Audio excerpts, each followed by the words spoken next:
زما اے زما وطنا دلالونو خزانه زما سهارا درکی دی د ترون خانه زما اے زما وطنا دلالونو خزانه زما سهارا درکی دی د ترون خانه. یقینا ډیر زیات خوشاله شوم میا صاحب ناسته او ټایم ډیر زیات کم دی خبرې خو ما هم غوښته اسمنده چې ما کړې وې خو د منظر صاحب یو څو ټکي میا صاحب تاسو ته به ډیر زیات خوښ شي هغه وایم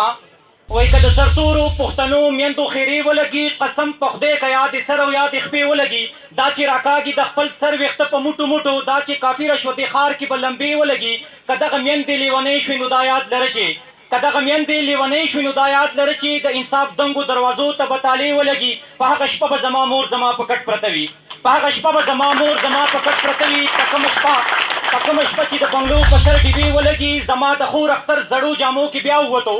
زما د خور اختر زړو جامو کې بیا ووتو په کلاشنکوف دې ستا د لور نوې جامې ولګي. او په روز کالي په سپتمبر کې وزیر اعلی صاحب راته دلته یو سیلاب راغی سیلاب نه خو بچ شو خو سیلاب د وزیر اعلی صاحب په شکل کې راغی او هغه ته د ګیلې لپاره موږ روډ کې ودرېدو چې یاره ته موږ ته دلته د وټۍ بندوبست وکړه یا څه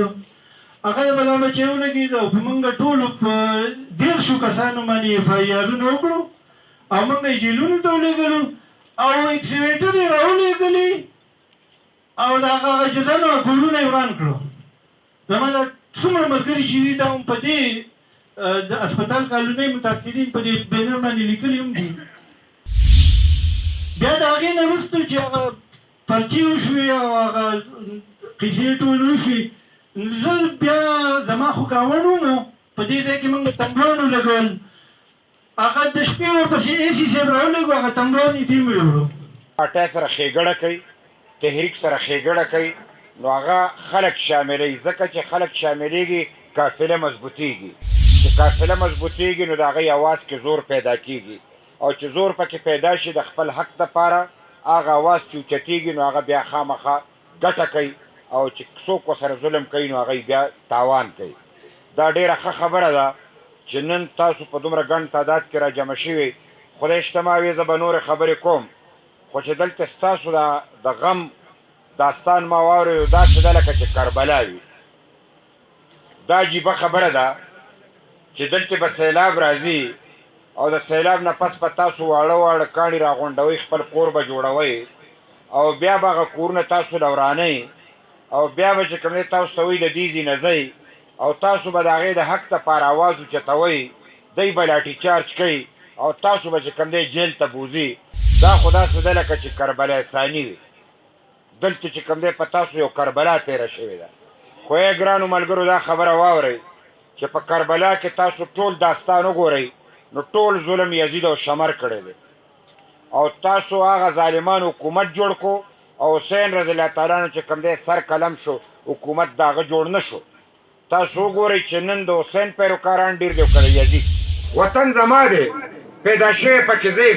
خړپوس یې پکې ما کړي او چې د ګټې وخت راغله نو ته به ګټه کې وایي زما د سره تېره خدای مکې دنیا ډېره چې مال یې نه راکې زهر به دې شي زهر ستا د خولې لوړی به یې نه کړم دا زما د بچو لوړی. ګرانو ملګرو همدغه جنګ زمونږ دی همدغه فریاد زمونږ دی چې دا د وطن خزانې دا د وطن دولت دا چې کوم دی اختیار د دې زمونږ د دې وطن خلکو سره پکار دی نه راکوي د غر اختیار نه راکوي د بجلۍ اختیار نه راکوي د سنگ مرمر اختیار نه راکوي د سرو زرو اختیار نه راکوي د کویلې اختیار نه راکوي د تیلو اختیار نه راکوي. اخر مونږ د دې وطن خدای هر څه راکړي دي یورینیم اختیار نه راکوي او په خزانو دی ناست دي او په دولت ناست دي. اجمل صاحب وایي چې ستا په رضا زما رضا ده ربه ستا په رضا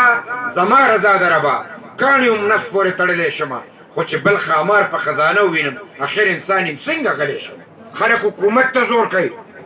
او تا د حکومت په وخت کې عوامي نېشنل پارټۍ سره شمولیت وکړو چې زه په ژوند یم تر مرګه پورې به زه ستاسو دا قرباني رانه کړم. وایي 3 کاله دپاره چې کوم دی نو وایي تاسو ته خو به یادی که خدای دې وکړي چې د دې بدبختو نه خدای مونږ خلاص کړي انشاءالله تعالی نو دا به مونږ ته یاد دی. او زما خو که د پارټۍ نه مې اجازت وایشتو زه خو میم زما بل چلم زده دی که خامخا پارټۍ اجازت راکړو دلته به کښېنم 1 کروڑ نه 10 کروڑه به دله جمع کړم او دې ځای کې به تاسو له درکړم خپل کورونه به هم پرې جوړ کړئ او خپل علاقه به هم پرې دا 1 کروڑ روپۍ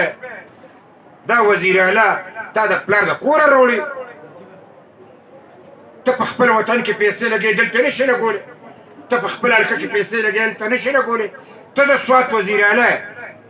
او ته د دې ځای خلکو 1 کروڑ نشې ورکولی او د ترور زوی له چې کوم دی 2 کروڑه ورکړې دا 2 کروڑه به دې په کفن لګي که خدای کړي ښه ته به دې خلکو له بیا راځې او که نه ته به دې کوڅو له ډېر افسوس دی